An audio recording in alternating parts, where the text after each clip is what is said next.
محترم سامعین، بزرگ و دوستو، ماقبل جمعہ میں نے موت کے متعلق کچھ باتیں قرآن و حدیث کی روشنی میں ذکر کی تھی۔ موت کے بعد انسان کا واسطہ قبر سے پڑتا ہے، تو سوچا کہ آج کچھ اس پر گفتگو کی جائے۔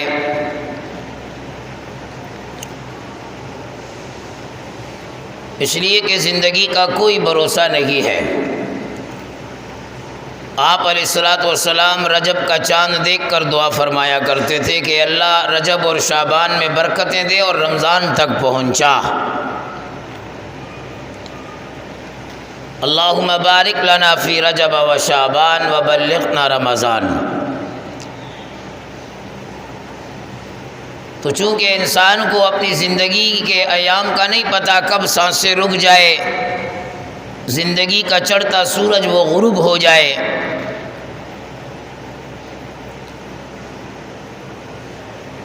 تو قبر اس کے ساتھ واسطہ انسان کا پڑنا ہے۔ حضرت عثمان غنی رضی اللہ تعالی عنہ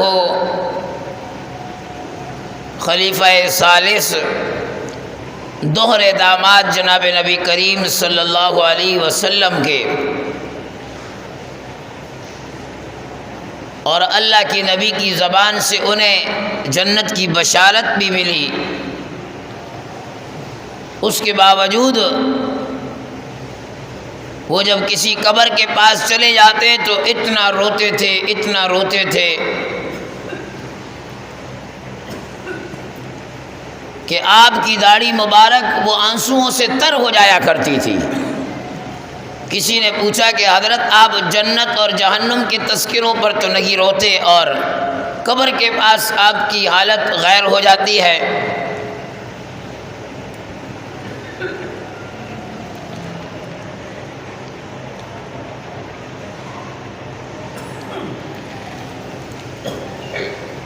تو حضرت عثمان غنی رضی اللہ تعالیٰ عنہ فرمانے لگے کہ تمہیں کیا معلوم کہ قبر آخرت کی منزلوں میں سب سے پہلی منزل ہے، سب سے پہلی سیڑھی ہے۔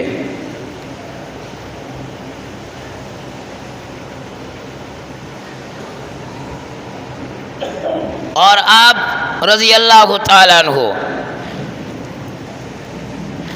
ایک شعر ارشاد فرمایا کرتے تھے، فَإِن تَنْجُو مِنْهَا تَنْجُو مِنْ ذِي عَزِيمَةٍ وَإِلَّا فَإِنِّي لَا أَخَالُكَ نَاجِيًا، کہ جو اس قبر سے جو پہلی منزل ہے نجات پا گیا، میں یہ گمان رکھتا ہوں کہ اگلی منزلیں بھی آسان ہو جائیں، اگلی منزلوں سے بھی وہ نجات پا جائے گا، اور جو یہاں پھنس گیا تو آگے کی منزلیں بھی اس کے لیے دشوار ہوتی ہوئی نظر آ جائیں گی، دشوار ہو جائیں گی۔ آپ علیہ الصلوۃ والسلام فرماتے ہیں جب مومن آدمی کو قبر میں رکھا جاتا ہے تو اس کے لیے قبر کشادہ ہو جاتی ہے، جنت کا دروازہ نظر آ جاتا ہے، وسیع ہو جاتی ہے، جنت کے بسترے آ جاتے ہیں، اور وہ کہتی ہے کہ تیرا آنا مبارک ہو، جتنے بھی لوگ چلتے تھے مجھ پر تو مجھے عزیز تھا، آج میرے پاس آ گیا۔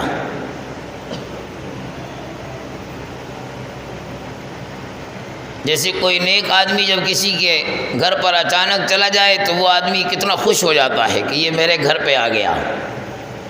آج افسوس، آج تو ہمارا معاملہ برعکس ہے، ہمارے گھر میں کوئی پارٹی کا لیڈر، کوئی شرابی، کوئی بدماش، کوئی اوباش آ جائے تو ہم اس پر خوش ہوتے ہیں کہ بھئی ہماری شادی میں، ہمارے بیاہ میں ہمارے اس پروگرام میں فلاں نے شرکت کر لی،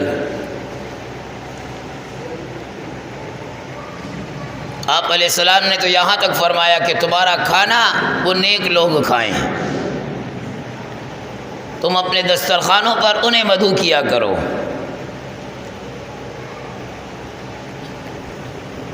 اور آج اتنا زور لگتا ہے۔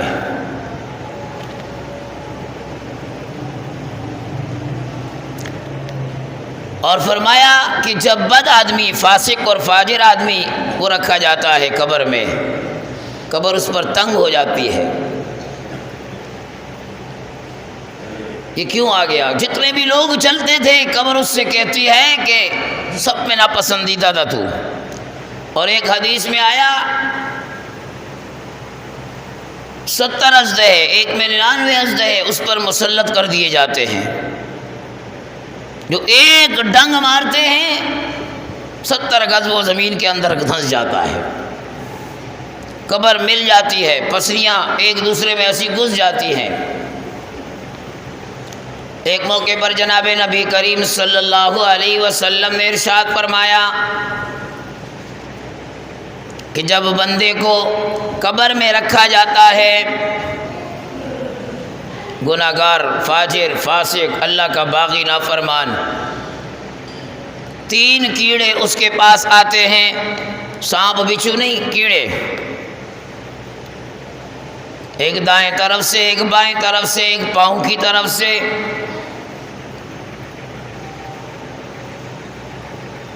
بائیں طرف والا بچھو آ کر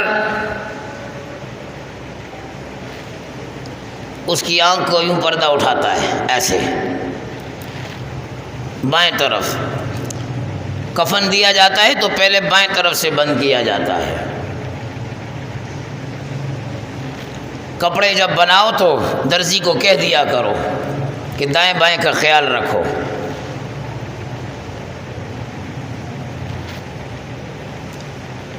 آپ کی الٹی پٹی وہ نیچے آنی چاہیے، سیدھی پٹی آپ کے اوپر آنی چاہیے۔ جیسے مردے کو کفن دیتے ہو تو اس طرح ظاہری لباس بھی آپ کا ایسا ہی ہونا چاہیے۔ وہ آنکھ اٹھا کر پھر اس کے اندر ڈنگ مارتا ہے، اس ڈنگ مارنے سے آنکھ کا جتنا پانی ہوتا ہے وہ سب باہر آ جاتا ہے۔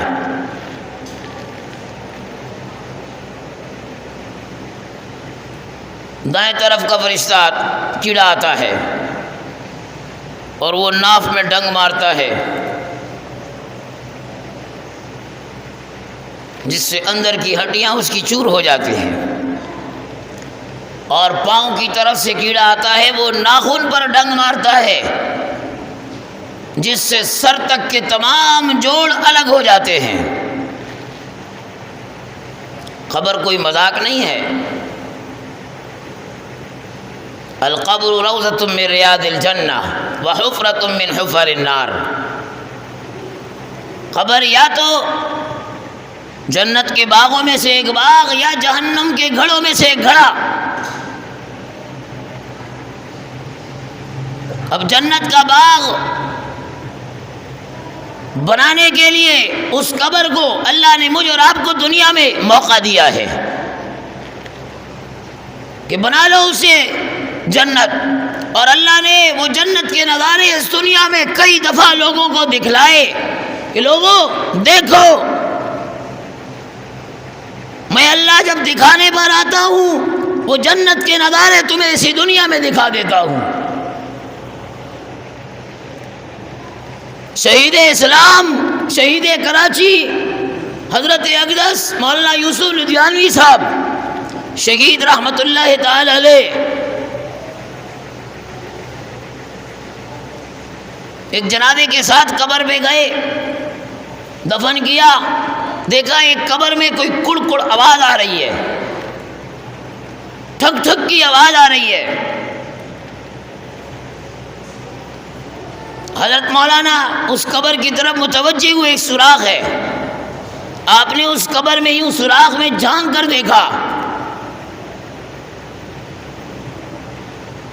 دیکھا تو ایک کھجور کا خوشہ، اپنا انگور کا خوشہ اور اس پر 3 انگور لگے ہوئے ہیں، چاندی کی طرح چمک رہے ہیں، چاندی کی طرح۔ آپ نے تھوڑا اور مٹی کو ہٹا کر دیکھا تو ایک بچی ہے، نوجوان ہے، اور بیچ کا انگور ٹوٹتا ہے، اس میں سے پانی نکلتا ہے، اس نوجوان لڑکی کے منہ پر، ہونٹوں پر وہ پانی گرتا ہے اور وہ اسے نوش کرتی ہے۔ حضرت حیران ہوئے، آپ نے دوسروں کو کہا آؤ آؤ، جو اللہ کے نبی نے فرمایا جنت کے باغوں میں سے ایک باغ ہے یہ قبر، دیکھو اس قبر کو۔ سب نے نظارہ دیکھا، پوچھا تو کہا کہ ابھی حال ہی کی قبر ہے، تازہ قبر ہے، زیادہ دن نہیں ہوئے۔ آپ کو جستجو ہوئی کہ آخر اللہ نے اس کے ساتھ معاملہ کیا، یہ کوئی ولیہ ہے، یہ کوئی اتنی بڑی نیک ہے، دیکھوں تو صحیح۔ معلوم کرنے پر پتہ چلا یہ بچی یتیم تھی، نہ تو اس کا باپ ہے نہ اس کا بھائی، کوئی بھی نہیں، ایک والدہ کے ساتھ رہتی تھی۔ آپ والدہ کے پاس پہنچ گئے، دروازے کی کنڈی کھٹکھٹائی، والدہ باہر آئی، آپ نے ماجرا سنایا، والدہ وہیں پر گر گئی اور رو رہی ہے، زاروں قطار رو رہی ہے۔ فرمایا مولانا میری بچی کے ساتھ تو یہ ہونا تھا۔ آپ نے فرمایا میں سمجھا نہیں، کہنا کیا چاہتی ہو؟ وہ ماں کہنے لگی میری بچی جب پیدا ہوئی تو ہاتھ پیروں سے معذور تھی، فالج زدہ تھی، نہ تو اس کے ہاتھ کام کرتے نہ پاؤں کام کرتے تھے۔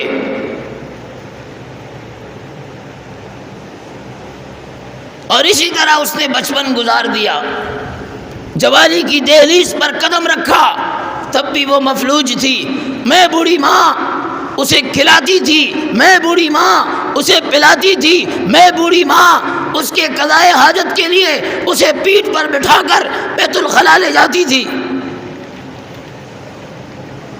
کہا ایک دن ایسا ہوا کہ میری بیٹی مجھ سے کہا مجھے پیشاب آ رہا ہے، میں کسی کام میں تھی، کچھ تاخیر ہوئی، مغرب کا وقت قریب تھا، بیٹی نے کہا برداشت نہیں ہو رہی ماں، مجھے لے چل۔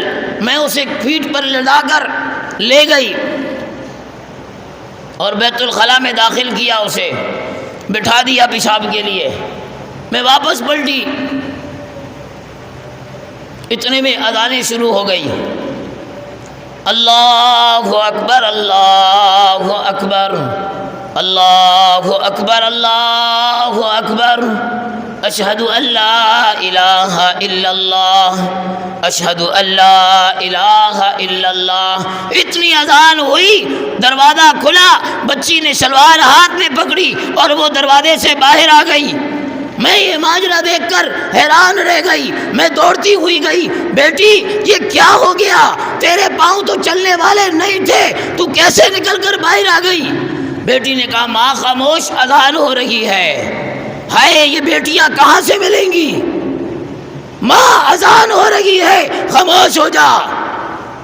آج اس بیٹی کو موبائل بند کرنے کی توفیق نہیں، اذان ہو رہی ہے۔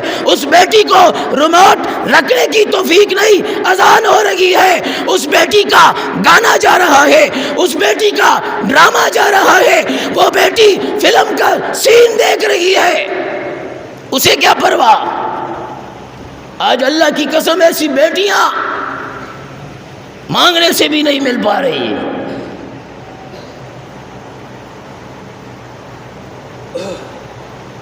اذان پوری ختم ہوئی، ماں نے پوچھا بیٹی یہ کیا ماجرا ہوا؟ کہا ماں جب میں بیٹھ گئی اور جیسے ہی پیشاب میں نے جاری کیا، اتنے میں اللہ کا نام بلند ہو گیا، میں رو پڑی اور میں نے اپنے اللہ سے کہا اے میرے اللہ تیرا نام اتنا بابرکت ہے، اتنا پاک ہے، اور میں یہاں ناپاک جگہ پر بیٹھی ہوں، یا اللہ یا تو مجھے صحیح کر دے یا مجھے اٹھا دے، مجھے موت دے دے۔ میرے اللہ کا دریائے کرم جوش میں آیا، میرے پاؤں میں گرمی پیدا ہوئی اور میں سیدھی سلامت سے ہی کر کے باہر نکل آئی۔ اللہ کے نام کے اندر، اللہ کے ساتھ جنونی تعلق کے اندر اللہ نے اتنی برکتیں رکھی ہیں۔ آج یہ بیٹیاں کہاں سے آئے ہیں؟ آج تو پتہ ہی نہیں ہے۔ الامان والحفیظ، آج تو اذان ہوتی ہے ہمیں پتہ ہی نہیں۔ ہمارا دیندار طبقہ وہ بیٹھا ہوتا ہے، جب اذان ہوتی ہے تو بیت الخلاء میں گھس جاتے ہیں پیشاب کرنے کے لیے، وضو کرنے کے لیے۔ او بھائی اذان کے کلمات آپ باوضو سنا کرو، باوضو سنا کرو، اس سے پہلے آپ وضو کر کے تیار ہو جاؤ۔ ہمارا شیخ حضرت اقدس مفتی ظفر علی خان صاحب رحمۃ اللہ تعالی علیہ موت تک اس کی تاکید کیا کرتے تھے۔ تو اللہ رب العالمین نے ان کی قبر کو ایسے بنا دیا، دنیا میں نظارہ دکھا دیا۔ میرا نبی تو کہہ رہا ہے کہ میت کے اوپر قبر میں جو حالات ہوتے ہیں، جو حالات ہوتے ہیں، اے لوگو اگر وہ حالات تمہیں بتا دوں، وہ حالات تمہارے سامنے کر دوں، مجھے ڈر ہے کہ تم مردوں کو دفن کرنا چھوڑ دو گے۔ اس ڈر کی بنا پر تمہیں نہیں بتاتا۔ ہم سمجھتے ہیں کہ نہیں، ایک گلاب کا پھول کا پانی کا اندر چھڑکاؤ کر دیا، بس میت سیدھا جنت جا رہی ہے۔ 2 بریانی کی دیگیں منگوا کر میت کو سیدھا ہم جنت رخصت کر رہے ہیں۔ خبر مذاق نہیں ہے۔ اللہ کا نبی صلی اللہ علیہ وسلم وہ بھی قبر سے پناہ مانگا کرتے تھے، قبر کے عذاب سے۔ اللہم انی اعوذ بک من عذاب القبر، یہ دعا محمد عربی کی ہے صلی اللہ علیہ وسلم۔ وہ محمد عربی دعائیں مانگا کرتے تھے۔ تو میرے محترم دوستو، آج قبروں کے ساتھ بھی ہمارے مقابلے ہو رہے ہیں۔ اس کی قبر پر چائنا ٹائل لگی ہے تو ہم اپنی قبر پر ایرانی ٹائل لگائیں گے۔ ایک قبرستان میں گیا، میں نے کہا یہ ڈبل منزلہ قبر کس کی ہے؟ میں تو حیران رہ گیا، میں نے کہا شاید طبقے بنائے ہوئے ہیں، اتنی اونچی قبر۔ اللہ کے نبی صلی اللہ علیہ وسلم نے منع فرمایا، فرمایا لعن اللہ زائرات القبور والمتخذین علیہا والسرج، لعنت ہے اللہ کی ان عورتوں پر جو قبروں کی زیارت کے لیے جاتی ہیں۔ یہ محمد عربی کی حدیث ہے۔ اور جو اس پر مسجدیں بناتے ہیں، اس پر گنبد بناتے ہیں۔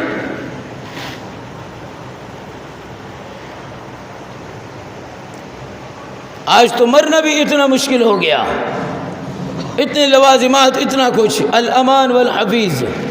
تو میرے محترم دوستو، مرنے کے بعد انسان کو قبر سے واسطہ پڑھنا ہے، قبر سے واسطہ پڑھنا ہے۔ اس قبر کو بنانے کے لیے اللہ نے مجھ اور آپ کو یہ مختصر زندگی دی ہے، اور قربان جاؤں اس رب العالمین کے۔ کل ہم نے مشکات شریف کے درس میں پڑھا، شیطان اللہ سے کہتا ہے اللہ تیری عزت کی قسم تیرے بندوں کو نہیں چھوڑوں گا، گمراہ کرتا رہوں گا جب تک کہ روح ان کے جسموں کے اندر باقی ہے، بچی ہوئی ہے۔ رب العالمین فرماتے ہیں شیطان تو ایک قسم کھاتا ہے، میں اللہ اپنے جلال کی قسم کھاتا ہوں، اپنی عزت کی قسم کھاتا ہوں، اپنے ارتفاع مکان کی قسم، 3 قسمیں کھا کر کہتا ہوں شیطان جب بھی بندہ میرے سامنے جھکے گا، اپنے گناہوں کی معافی مانگے گا، توبہ استغفار کرے گا، میری رحمت کا ذریعہ جوش میں آئے گا، زمین سے آسمان تک کے گناہوں میں سب کو معاف کر دوں گا، میں سب کو معاف کر دوں گا۔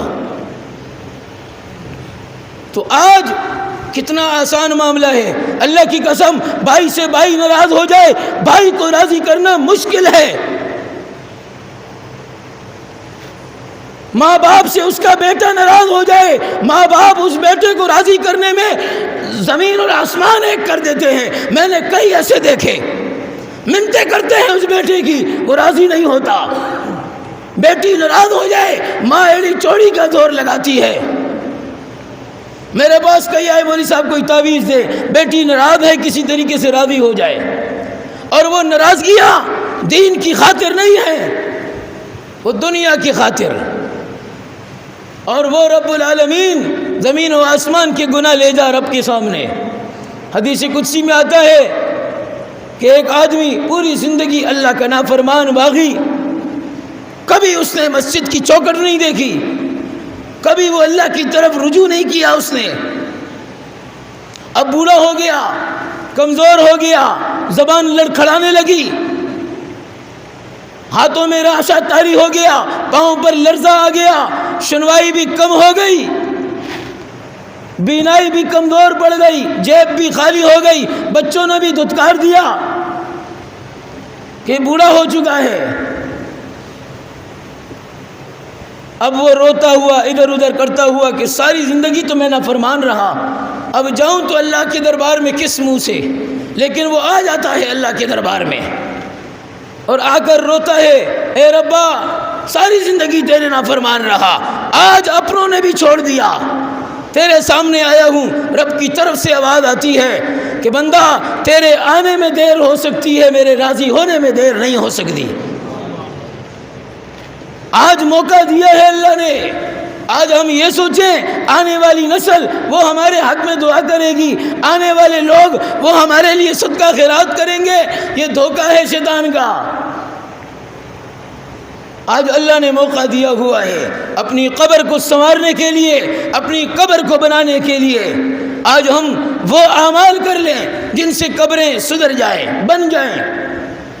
مختصراً آخری بات میں عرض کر کے اپنی بات کو ختم کرتا ہوں، 4 کام کرنے کے، 4 نہ کرنے کے۔ انشاءاللہ الرحمن قبر آپ کی نہ بنی تو کہنا۔ کرنے کے کام فقیہ ابو الیاس سمرقندی رحمۃ اللہ تعالی نے لکھا، 4 کام کرنے کے کرو، تمہاری قبریں وسیع ہو جائیں گی، تمہاری قبریں نورانی ہو جائیں گی، تمہاری قبریں جنت کا منظر پیش کریں گی۔ 4 کام کرنے کے، نماز کی پابندی رکھ لو، نماز کی پابندی رکھ لو، صدقہ کی کثرت کر لو، حسب توفیق جتنا ہو سکے کر لیا کرو، قرآن کی تلاوت اسے نہ چھوڑو، اور تسبیح کی کثرت اپنے اوپر لازم رکھ لو۔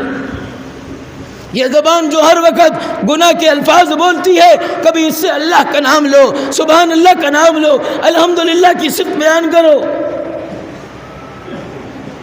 اور نہ کرنے کے کام، جھوٹ سے اپنے آپ کو بچا لو، خیانت سے اپنے آپ کو بچا لو، چغلی سے اپنے آپ کو بچا لو، اور پیشاب کی چھینٹوں سے اپنے آپ کو بچا لو۔